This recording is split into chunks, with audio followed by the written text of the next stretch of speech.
कि इन्होंने कहा था कि अदलिया को टेकन एज ग्रांटेड लेते हैं। माजी में भी हम सुप्रीम कोर्ट को और अदलिया को फतह कर चुके हैं, उस पर कब्जा कर चुके हैं, चीफ हम्म। जस्टिस को फारिग कर चुके हैं, अब भी ऐसा ही होगा। हम्म। उससे पहले एक माहौल बनाया गया और ये माहौल बनाने के लिए इन्होंने कोशिश की, और इसमें कोई शुबा नहीं कि अंदर हर सिस्टम में कोई ना कोई स्पॉट फिक्सर, कोई ना कोई स्पॉइलर अंदर मौजूद होता है, और उसके बाद फिर बाहर से कोशिश होती है। लेकिन इनको अंदाजा नहीं था कि ये 1997 नहीं है, ये 70s 80s 90s की दहाई नहीं है, बल्कि सूरत हाल मुख्तलिफ है। और सुप्रीम कोर्ट और अदलिया हमारी पाकिस्तान की जो है वो मुख्तलिफ स्टेजेस से गुजर के अब बहुत ज्यादा मेच्योर हो चुकी है। इन्होंने पहले तो chief justice of Pakistan Umar Ata Bandial साहब को बिल्कुल उसी तरीके से जैसे सज्जाद अली शाह को राम करने की कोशिश की गई थी, बंदयाल साहब को भी, और इंडिविजुअल हर हर जज को, मैं आपको वसूख से कह रहा हूं कि हर जज को इन्होंने अप्रोच किया। लेकिन उसके बाद जब इन्होंने देखा कि नहीं, बात तो नहीं बन रही, फिर उसके बाद ये आए हैं। उसके बाद प्लान बी ये होता है इनका, ब्लैकमेल करना, धमकियां देना। उसके बाद धमकियों और उससे भी बात नहीं बनी, तो फिर अगला स्टेज जो था, उन्होंने कहा कि नहीं, अब हम अपने जो असासे हैं खुफिया, उनको जाहिर करते हैं। फिर एक एक करके आवाज आना शुरू हो गई, और वही बात, ये इल्जाम तो लगाते हैं कि व्हाट्सएप, जनाब व्हाट्सएप से ये हो जाता है, तो व्हाट्सएप के जरिए फिर मैसेजेस कन्वे हुए। मैं व्हाट्सएप के जरिए से मुख्तलिफ लाइक माइंडेड को, जो हम ख्याल कहते हैं, इन्हीं की अपनी टर्मिनोलॉजी, अपने हम ख्याल को इन्होंने व्हाट्सएप के जरिए भिजवाना शुरू कर दिए कि जनाब आज ये हो गया, आज फोर्थ फ्लोर पे हुआ, आज थर्ड फ्लोर पे हुआ, आज सेकंड फ्लोर पे हुआ। माहौल बनाने की कोशिश की गई। हम्म। जब वो भी ना बना, उसके बाद भी चीफ जस्टिस उमर अता बंदयाल साहब, और वो उन्होंने अपना एक हियरिंग जारी रखी, क्योंकि ये लड़ाई कहां से शुरू की, जिस दिन जो नोट पुट किया गया, गुलाम महमूद डोगर को जब वापस भेजा, हम्म। गुलाम महमूद डोगर को जब वापस भेजा, उसी दिन से वहां से स्टार्ट किया इन्होंने। और पहले एक जज को टारगेट किया, ऑनरेबल जज जस्टिस नकवी साहब को। फिर इन्होंने उसमें एक और एडिशन की, जस्टिस एजाजुल हसन साहब को लेके आए। फिर जलसे में लहराया गया, क्योंकि ये प्रेशर करते जा रहे थे, जुडिशरी रेजिस्ट कर रही थी और रिस्ट्रेंट का मुजाहरा कर रही थी, लेकिन वो अपना काम कर रही थी, ये उसको रोक रहे थे। उसके बाद मरीम साहबा आ गई जलसायाम में, उन्होंने कहा जी अब तो मेरे पास पावर है और सारा सिस्टम मुझे सपोर्ट कर रहा है, और सिस्टम से मुराद सिस्टम था कि पूरा सिस्टम मेरे साथ है, तो देखते हैं क्या होता है। उन्होंने ना जजेस को छोड़ा, ना रिटायर्ड जर्नैलों को छोड़ा, ना मौजूदा जर्नैलों को, ना मौजूदा जजेस को।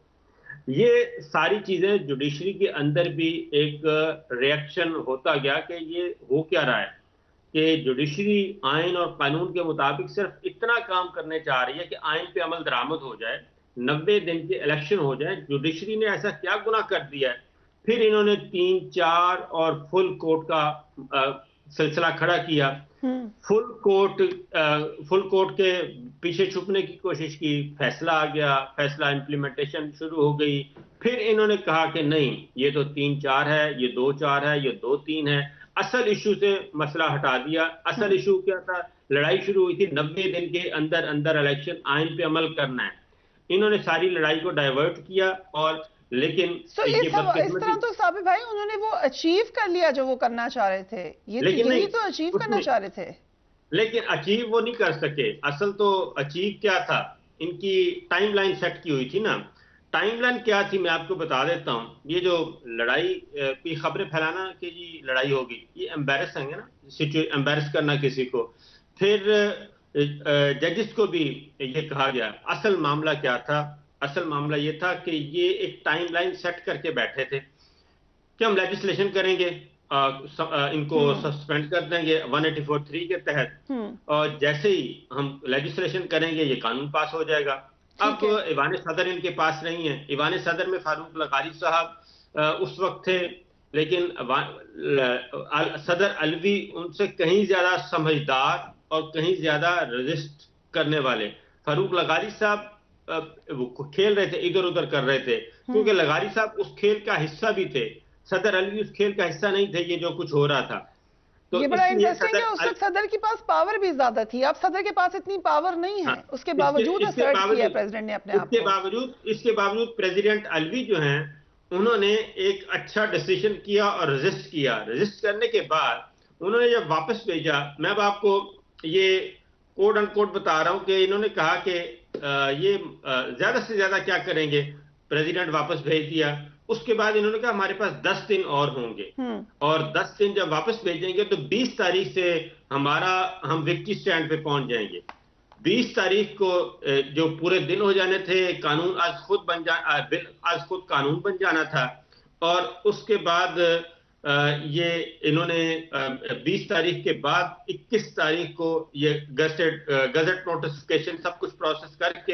बड़ा इंटरेस्टिंग आपने एनालिसिस कर दिया है कि क्या होने जा रहा था, कहां से शुरू हुआ और आगे कहां तक गए, अब हम कहां पर खड़े हैं। साबिर शाकिर साहब, हम बात कर रहे हैं कि जो मुश्किल वक्त आया पीटीआई पे, वो अभी कम होता हुआ तो नजर नहीं आ रहा है। दोबारा हम क्रैकडाउन देख रहे हैं, अली जैदी साहब को उठाया गया, सोशल मीडिया एक्टिविस्ट को उठाया गया, कुछ यंगस्टर्स को पता नहीं है कि वो किधर हैं।